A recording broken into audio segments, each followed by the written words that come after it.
நேயர்களுக்கு வணக்கம். இந்த 2026 சட்டமன்ற தேர்தல் ரொம்பவே சூடு பிடிச்சிருக்கு அப்படின்னு சொல்லியிருக்கலாம். எந்த தேர்தலையும் இல்லாத அளவுக்கு 6 முனை 7 முனை போட்டி அப்படின்னு சொல்லிட்டு இந்த தேர்தலை சந்திக்கிறாங்க. இதுல விஜய் ஒரு பக்கம், திமுக கூட்டணி ஒரு பக்கம், அதிமுக கூட்டணி ஒரு பக்கம், அதே போல ராமதாஸ் ஐயா சசிகலா அவர்கள் ஒரு பக்கம், கிருஷ்ணசாமி அவர்கள் ஒரு பக்கம், வேல்முருகன் ஒரு பக்கம், இப்படி பல முனை போட்டிகள் இந்த தேர்தலில் களத்துல இருக்கிறாங்க. இதுல ஒவ்வொரு கட்சிகளும் ஒவ்வொரு கட்சி மேல இருக்கிற விமர்சனங்களை முன்வைத்து, கருத்துக்களை முன்வைத்து என்ன பண்றாங்கன்னா மக்கள் கிட்ட வாக்கு சேகரிக்கிறாங்க. அந்த விதத்துல போன தடவை, அதாவது 2021 சட்டமன்ற தேர்தலில் உதயநிதி அவர்கள் களம் காண்கிறார் முதல் முறை. அவர் பாத்தீங்கன்னா பிரச்சாரத்துல ஒரே ஒரு செங்கல் எடுத்தார். இந்த செங்கலை வைத்து எப்படி ஒரு ஆட்சியவே இங்க என்ன பண்ணாங்க, பிடிச்சாங்க திமுக அப்படின்றது எல்லாருமே தொடர்ந்து பேசிட்டு இருக்காங்க. உதயநிதி தூக்கி காட்டின ஒரு செங்கலுங்க, அந்த எய்ம்ஸ் செங்கல். அந்த செங்கலுனால இங்க ஒரு பெரிய பரபரப்பை கிளப்பிச்சு, ஒரு பெரிய அதிரடியை கிளப்பிச்சு. இதனால திமுக ஆட்சியை பிடிச்சது அப்படின்னு சொல்லிட்டு பிரச்சாரத்தில் மேற்கொண்டாங்க. அது போல 2024 நடந்த நாடாளுமன்ற தேர்தல், அதுலயும் ஒரு விதத்தை என்ன பண்ணாருன்னா, எடப்பாடி பழனிசாமி குறித்தோ இல்ல மற்ற கட்சி பாஜக குறித்து என்ன பண்ணாங்க, ஒரு பிரச்சாரத்தை முன்வைத்தாங்க. இந்த 2026 சட்டமன்ற தேர்தல் நடக்க போகுது. இப்போ என்னத்தை உதயநிதி அவர்கள் காட்ட போறாரு? செங்கலை காட்டிட்டாரு, பாஜகவுக்கு எதிராக என்ன பண்ணாரு, சொம்ப தூக்கி காமிச்சாரு, எல்லாமே தூக்கி காமிச்சாச்சுங்க. இதுக்கு அப்புறம் என்னத்தை தூக்கி காமிக்க போறாரு அப்படின்னு பார்த்தா, ஒரு போட்டோவை எடுத்து என்ன பண்ணாரு, பிரச்சாரம் செஞ்சிருக்காரு. அவருக்கு பாத்தீங்கன்னா தமிழ்நாட்டுல அவங்க திமுக ஆட்சி செஞ்சாங்க, என்னென்ன சாதனைகள் செஞ்சாங்க சொல்லி ஒரு பக்கம், இன்னொரு பக்கம் போட்டோ காட்டியே என்ன பண்றாங்க, அதிமுக எந்த அளவுக்கு டேமேஜ் பண்ணுமோ டேமேஜ் பண்றாங்க, பாஜக எந்த அளவுக்கு டேமேஜ் பண்ணுமோ டேமேஜ் பண்றாங்க. இதை இவங்களால பொறுத்துக்க முடியல. ஏன்னா எவிடன்ஸோட காட்டுறாரு. உதயநிதி அவர்கள் போற போக்குல பேச்சுல சொல்லிட்டு போல, எவிடன்ஸோட போட்டோ ப்ரூஃபோட என்ன பண்றாரு, காமிக்கிறாரு. இது அதிமுகவுக்கு ஜீரணிச்சிக்கவே முடியல அப்படின்றதுதான் நிதர்சனமான உண்மை. இது போதாததுக்கு ஒரு குறையா இப்போ சசிகலா அவர்கள் என்ன பண்றாரு, உதயநிதி அவர்கள் சொன்னதுல என்ன தவறு இருக்கு, அவரு கரெக்டா தானே காட்டுறாரு போட்டோவை. அவர் என்ன காட்டுறாரு, காலில் தவழ்ந்து இது மாதிரி எடப்பாடி பழனிசாமி பதவி வாங்கிட்டாரு, இன்னைக்கு அந்த அம்மா காலையே வாரி விட்டுட்டாரு, அவர் நல்லது தானே சொன்னாரு அப்படின்னு சொல்லிட்டு அவங்க ஒரு பக்கம் எடப்பாடி பழனிசாமியை வாரி விடுறாங்க. இதுல சசிகலா அவர்கள் சொன்ன ஒரே ஒரு விஷயம் தாங்க, அதாவது எடப்பாடி பழனிசாமியை எதோட ஒப்பிடுறாங்க, எடப்பாடி பழனிசாமியோட விசுவாசத்தை எதோட ஒப்பிடுறாங்க அப்படின்றது தான் இதுல இருந்து நம்ம எடுத்துக்க வேண்டிய ஒரு விஷயமா இருக்கு. எடப்பாடி பழனிசாமி எந்த அளவுக்கு ஒரு நம்பிக்கை துரோகம் செய்தார், எந்த அளவுக்கு நம்பினவர்களை காலவாரி விட்டார், காலை பிடித்து காலவாரி விட்டார், இப்படியான அடுக்கடுக்கான விஷயங்களை சசிகலா அவர்கள் சொல்றாங்க. இப்போ ஒரு வீட்டுல ஒரு நாய்க்குட்டி வாங்கினா அந்த நாய்க்கு ஒரு பிஸ்கட் வாங்கி போட்டா அந்த நாய் நன்றி விசுவாசமா இருக்கும். அந்த விசுவாசம் கூட எடப்பாடி பழனிசாமிக்கு இல்ல அப்படின்றத சசிகலா அவர்கள் இந்த மாதிரி அதிரடியா என்ன பண்ணிருக்காங்க, காட்டியிருக்காங்க. இதுல எடப்பாடி பழனிசாமி தரப்பு ஒரு விஷயத்த சொல்றாங்க, அதையும் நம்ம இப்ப நோட் பண்ணி ஆகணும். நான் பால் டாயில் குடிச்சாங்க அப்படின்னு சொல்லிட்டு உதயநிதியை நான் மென்ஷன் பண்ணி பேசவே இல்லை, வாலியன்டரா அவர் தான் என்ன பண்றாரு, சொல்றாரு அப்படின்னு சொன்னாங்க. ஆனா எடப்பாடி பழனிசாமி உதயநிதியை தான் சொன்னார் அப்படின்றது எல்லாருக்குமே தெரியும். நீங்க பேர் மட்டும் யூஸ் பண்ணல அப்படின்னாலும் நீங்க யார சொன்னீங்க, எதுக்காக சொன்னீங்க, போட்டோ தூக்கி காமிக்கிறாரு அப்படின்னு சொன்னீங்களா இல்லையா? யாரு போட்டோ தூக்கி காமிக்கிறது? எடப்பாடி பழனிசாமி காலில் விழுந்த போட்டோவை யாரு தூக்கி காமிக்கிறதுனா உதயநிதி அவர்கள் தான் என்ன பண்றாரு, தூக்கி காமிக்கிறாரு. சோ இப்படியா இருக்கும் பொழுது உதயநிதியே இவரு டைரக்டா சொல்லிட்டாரு, ஆனா நான் சொல்லல அப்படின்னு சொல்லிட்டு மடைமாற்றுகிற விதமா என்ன பண்றாங்க சொல்றாங்க.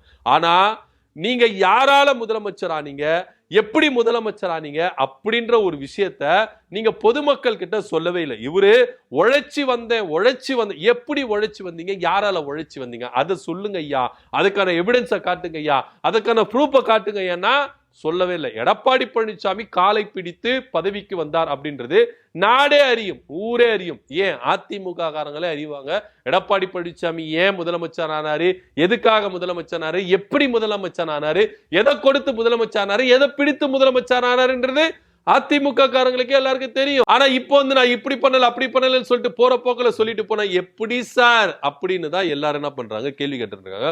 உண்மையிலேயே எடப்பாடி பழனிசாமி காலில் விழுந்தேன் அப்படின்றத ஒத்துக்கினாரு, அவரே ஒத்துக்கினாரு. பெரியவங்க கட்டலாம் ஆசீர்வாதம் வாங்குறது இல்லையா, மூத்தவங்க கட்ட ஆசீர்வாதம் இல்லையா, அவங்க எனக்கு முதலமைச்சர் பதவி கொடுத்தாங்க அதனால காலில் விழுந்த அவரே ஒத்துக்கினாரு. ஆனா காலில் விழுந்தது இங்க யார தப்பு சொல்லல, ஏன் உதயநிதி அவர்களே தப்பு சொல்லல, காலில் விழுறது நல்லது, அப்பா அம்மா காலில் விழுறது நல்லது, பெரியவங்க காலில் விழுறது ஆசீர்வாதம் வாங்குறது நல்லது. அவரே அக்செப்ட் பண்ணிக்கிறாரு. இங்க யாரு காலில் விழுறது தப்பு இல்லைங்க. ஆனா விழுந்த காலைய வாரி விட்டீங்கல்ல, அதுதான் இங்க தப்பு அப்படின்றது அவரு மென்ஷன் பண்றாரு. சசிகலா அவர்களும் அதான் மென்ஷன் பண்றாங்க. நீங்க ஒரே ஒரு விஷயத்தை மட்டும் நல்லா யோசித்து பாருங்களேன். ஜெயலலிதா மறைவுக்கு பிறகு சசிகலா அப்படின்ற ஒரு கேரக்டர் வந்து என்ன பண்றாங்க, அதிமுகவில் நிக்கிறாங்க. இவங்க எல்லாருமே சேர்ந்துதான், எடப்பாடி பழனிசாமி, எஸ்பி வேலுமணி, தங்கமணி, விஜயபாஸ்கர், ஜெயக்குமார் எல்லாரும் சேர்ந்துதான் அவங்க காலில் போய் விழுறாங்க. மா நீங்க வாங்கம்மா, வந்து ஆட்சியை தக்க வைங்கம்மா, நீங்க தான் அடுத்த சிஎம், நீங்க தான் அடுத்த பொதுச் செயலாளர், வாங்கம்மா. ஜெயலலிதா அம்மா இருந்த இடத்துல எங்க சின்னம்மா இருக்கணும் குரல் கொடுத்தவர் சி வி சண்முகம், எடப்பாடி பழனிசாமி எல்லாருமே குரல் கொடுத்தாங்க. அப்ப தெரியலையா அவங்க? அப்போ அவங்க வந்து உங்களுக்கு வந்து நல்லவங்களா தெரிஞ்சாங்களா? இப்போ உங்களுக்கு வந்து கெட்டவங்களா தெரிஞ்சாங்களா? உங்களை நம்பி தானங்க கொடுத்துட்டு போனாங்க. எல்லாருக்கும் ஒரு விஷயம் தெரியலங்க.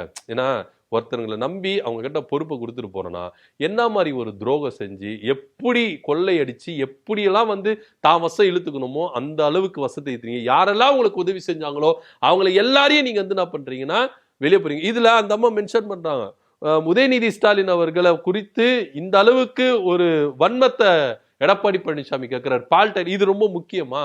அரசியல் எப்படி முக்கியமா? மக்களுக்கு என்ன சார் செய்ய போறீங்க? மக்கள் நீங்க ஒரே ஒரு விஷயத்தை மட்டும் நல்லா தெரிஞ்சுக்கணும். எடப்பாடி பழனிசாமியுடைய பேச்சு எப்படி தரம் கெட்டு போச்சு அப்படின்றது நம்ம தொடர்ச்சியா பார்த்துட்டு இருக்கோம். உதயநிதி ஸ்டாலின் அவர்களை தனிப்பட்ட விதத்துல விமர்சிக்கிறாரு, முதல்வர்களை விமர்சிக்கிறாரு. இப்படி அவங்க குடும்பத்துல இருக்கிறவங்க எல்லாரையும் என்ன பண்றாரு, டார் டாரா கிழிக்கிறாரு எடப்பாடி பழனிசாமி. இவருடைய பேச்சு எதை நோக்கி போகுது அப்படின்னு பாத்தீங்கன்னா தரம் கட்ட பேச்சு அப்படின்னு தான் இங்க நம்ம எடுத்துக்கொள்ளணும். ஏன்னா ஒரு எதிர்கட்சி தலைவர் அப்படின்ற ஒரு அந்தஸ்துக்கு ஒரு பதவி பேச்சா இருக்குதா? இல்ல. ஒரு முதலமைச்சர் வேட்பாளர் அப்படின்றதுதா? இல்லவே இல்ல. பெண்களை எந்த அளவுக்கு இழிவுபடுத்தணுமோ அந்த அளவுக்கு இழிவுபடுத்துறாரு. அது மாத்திரம் இல்லாம ஸ்டாலின் அவர்கள் செத்து போகணும்னு விரும்புறாரா அப்படின்னு கூட என்ன பண்றாரு சொல்றாரு. இதுக்கு ஸ்டாலின் அவர்களும் என்ன பண்றாரு, தகுந்த பதிலடி கொடுத்தாரு.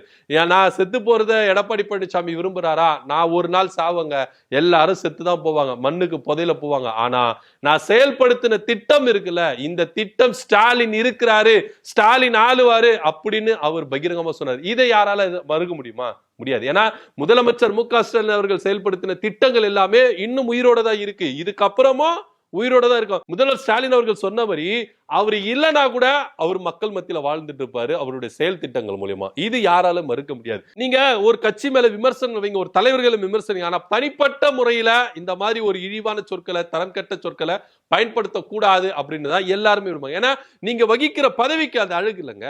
அதுதான் எல்லாருமே என்ன பண்றாங்க சொல்லிக்கிட்டு இருக்காங்க.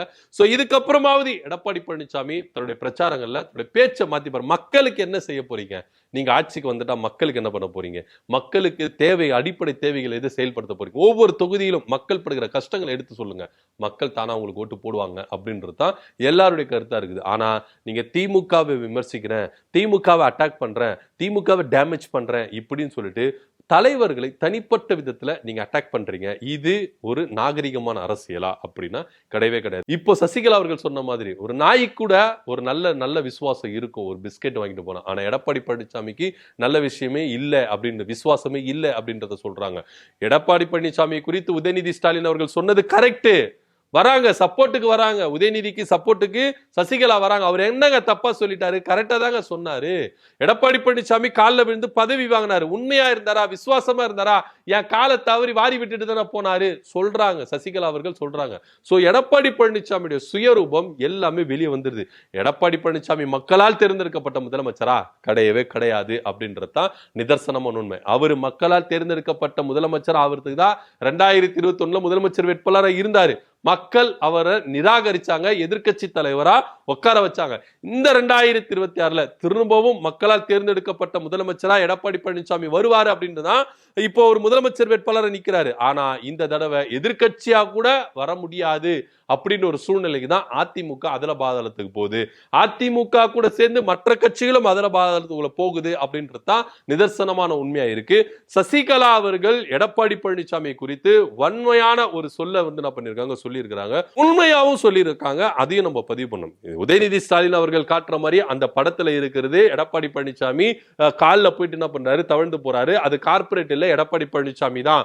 அவர் சொன்னதுல எந்த தப்பும் கிடையாது. அவர் என் கால்ல விழுந்தாரு, என் காலை வாரி விட்டாரு, நன்றி விசுவாசம் அவருக்கு இல்லப்பா அப்படின்னு சொல்லிட்டு சசிகலா அவர்கள் பகிரங்கமான ஒரு குற்றச்சாட்டை எடப்பாடி பழனிசாமி மேல முன்வைத்திருக்கிறாங்க. இதை பத்தியோட கருத்து என்ன அப்படின்ற கீழே கமெண்ட் பண்ணுங்க. நன்றி, வணக்கம்.